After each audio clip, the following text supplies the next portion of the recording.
America airline के एक जहाज़ में बैठे 140 पैसेंजर टेक ऑफ के 15 मिनट के बाद नोट करते हैं कि जहाज़ टेक ऑफ तो कर चुका है लेकिन वो ज़्यादा ऊपर नहीं जा रहा। अभी पैसेंजर्स ने ये नोट ही किया था कि अचानक जहाज़ के पायलट ने अनाउंसमेंट बेल बजाई, जिसके बाद पायलट ने जहाज़ में बैठे 140 पैसेंजर को खौफनाक खबर से आगाह किया। रियलिटी कवर की वीडियोज़ में खुश आमदीद। मैं हूं काशिफ मलिक और आप देख रहे हैं रियलिटी कवर। नाजरीन, 21 सितंबर 2005 को कैलिफोर्निया के शहर बुरबैंक में अमेरिकन एयरलाइन जेट ब्लू की फ़्लाइट 292 डिपार्चर के लिए तैयार थी। इस वक्त दोपहर के 3 बज रहे थे और फ्लाइट को 3:15 पर न्यूयॉर्क के लिए उड़ान भरनी थी। सब इंतज़ाम हो चुका था और टेक ऑफ के लिए सिर्फ कंट्रोल सिग्नल का इंतज़ार था। 3:15 पर जहाज़ के पायलट कैप्टन स्कॉट बर्ग को कंट्रोल टावर से टेक ऑफ के लिए ग्रीन सिग्नल दिया गया। 2 मिनट के बाद जहाज़ ने बुरबैंक एयरपोर्ट को अलविदा कर दिया। जहाज़ में मौजूद तमाम पैसेंजर को इस बात का इल्म नहीं था कि वो अपनी ज़िंदगी का खौफनाक लम्हा देखने जा रहे हैं। टेक ऑफ के 15 मिनट बाद सब पैसेंजर ने नोटिस किया कि जहाज़ ज़्यादा ऊपर नहीं जा रहा। इतने में कैप्टन स्कॉट ने जहाज़ में ऐलान किया, जिसमें सिर्फ ये कहा गया कि हमें टेक्निकल डिफ़िकल्टीज़ का सामना करना पड़ रहा है।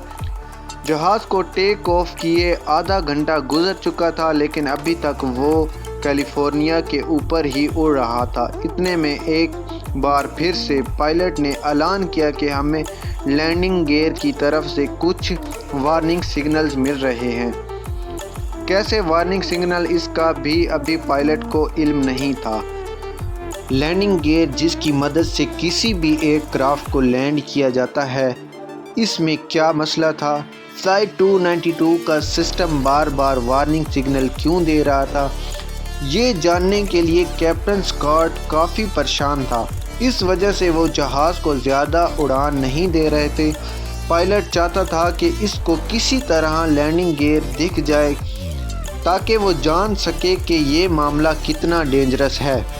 ये जानने के लिए कैप्टन ने फ़्लाइट 292 का रुख लॉन्ग बीच एयरपोर्ट की तरफ मोड़ दिया और जहाज़ के एल्टीट्यूड को कम कर दिया। लॉन्ग बीच एयरपोर्ट के कंट्रोल टावर के जूम कैमरा से जहाज़ के लैंडिंग गियर को देखा गया तो वो पूरा 90 डिग्री में घूमा हुआ था।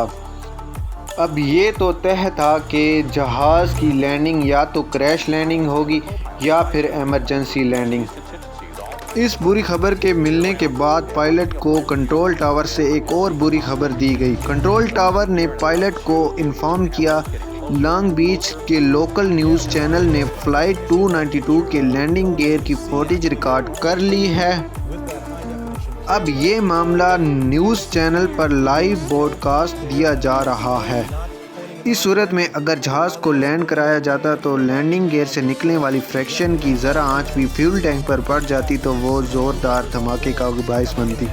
कैप्टन स्कॉट बहुत ही अक्लमंद इंसान था। इसने जहाज़ का फ्यूल ख़त्म करने का फ़ैसला किया, जिसके लिए जहाज़ को 3 घंटे तक समुंदर के ऊपर घुमाया गया। कैप्टन ने जहाज़ को लॉस एंजल्स एयरपोर्ट पर क्रैश लैंडिंग कराने का फ़ैसला किया। फ़्लाइट 292 अब लॉस एंजल्स के रडार के टावर पर आ चुका था। अब लैंडिंग की तैयारियां बिल्कुल मुकम्मल थी। एम्बुलेंस से लेकर फायर ट्रक तक सब कुछ रेडी था। कंट्रोल टावर ने पायलट से आखिरी बार कांटेक्ट किया और लैंडिंग के लिए ग्रीन सिग्नल दिया। सिग्नल मिलते ही पायलट ने तमाम पैसेंजर्स को क्रैश पोजीशन में बैठने का अलर्ट दिया। इसको ब्रेस पोजीशन भी कहा जाता है। जहाज़ रनवे तक पहुंच चुका था। पायलट ने बड़ी महारत के साथ जहाज़ के पिछले लैंडिंग गियर को ज़मीन से टच किया और आहिस्ता आहिस्ता जहाज़ की स्पीड को कम किया।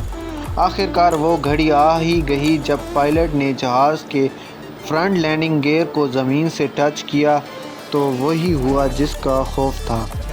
ज़मीन से टच होते ही फ्रैक्शन की वजह से لینڈنگ گیئر میں خوفناک آگ بھڑک اٹھی۔